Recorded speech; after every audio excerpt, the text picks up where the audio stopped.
Thank you for inviting us here. The subject of the presentation is about gardens and open space, in particular in Asia.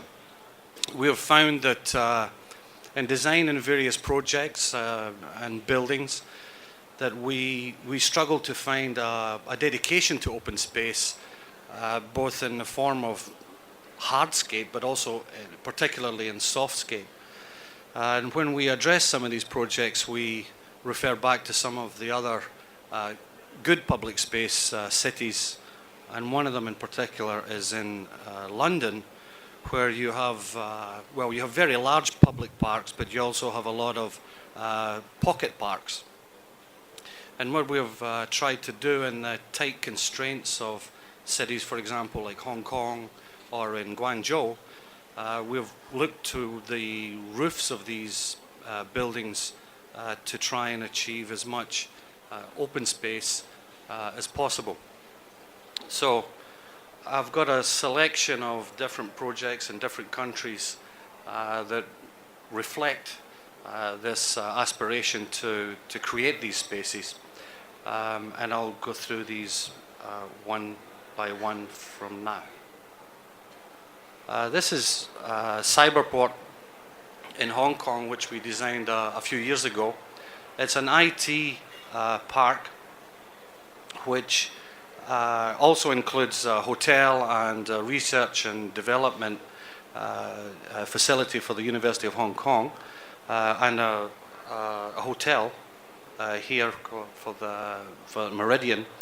And we created two parks actually. One is on top of the car park in the center of the building, and the other one was on the front.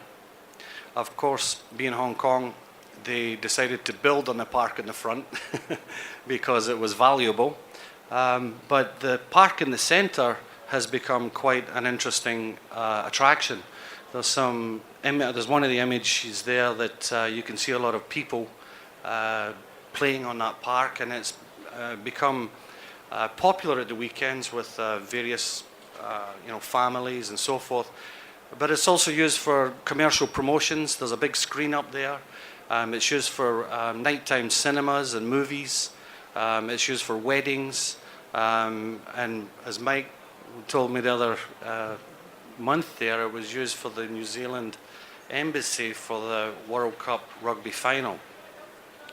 So that's an example of the top of a car park in the middle of a project in Hong Kong that we used.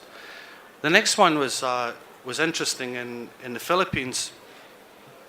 We had a client there who does a lot of shopping centers, and we did a big shopping center for him, I'd say maybe 10, 12 years ago, which was about 200,000 square meters of roof, and we proposed to put a park on it, and we got the same feedback about costs and money and so on and so forth.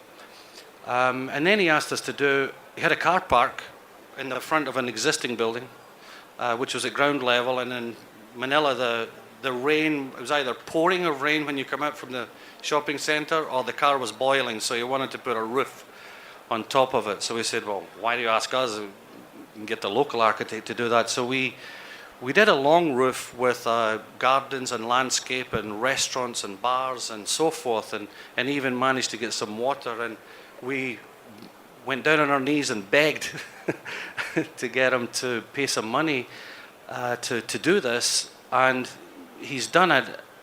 And they ended up having to open this place literally 24 hours a day because there's so much a lack of space for the public to go to in Manila. So from that small car park, many other things happened with that particular client. In Guangzhou, we designed Taikoo Hui for Swire.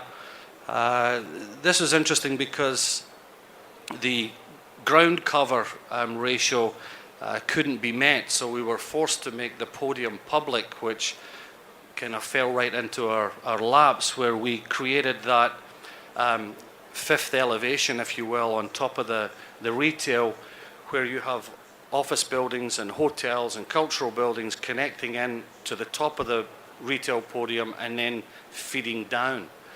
So it's like a fifth elevation and a fifth level of restaurants and bars and so forth, which also connects to the hotel. There's a Mandarin hotel in this project. And this one has turned out to be very attractive commercially, but also attractive for the public. And the local authorities in Guangzhou have been very positive in promoting this project as one of the standards that they want to extend throughout Guangzhou. The client, I had explained before, asked us to do a car park, then realized the value of the top floor of a retail center. Instead of having a cinema or a food court or a noisy game zone, which was horrible, to draw people up, you have a garden on top. And this one is a three-layered garden. And we also introduced, it's got an office building at the end. So instead of having a concrete roof with M&E equipment, it's a garden that rolls out from the office building. So it increases the value of the office building and it increases the value of the retail.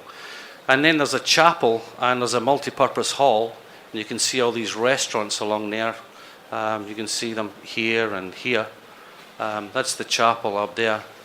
And it's amazing how this has transformed the thought process of a very parsimonious client in the Philippines, but at the same time managing to create public space for the residents.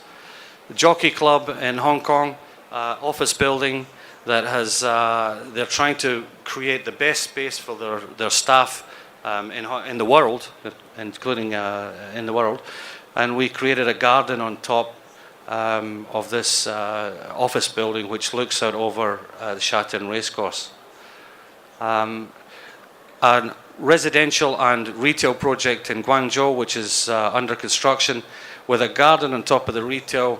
Very interestingly, the developer is leasing allotments to the residential owners for vegetables.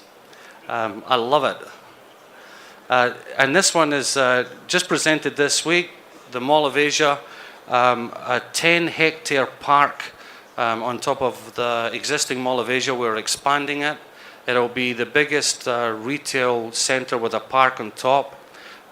Flower gardens. There will now be a football field, Central Park, Galleon Museum connections, and so forth. This is just approved this week, and it's going to be pretty exciting. So. It's trying to make the best out of the smallest spaces that we try and do, and this is one of the latest examples of what we can all achieve if we keep trying hard. No bees yet. Okay, done. Thank you.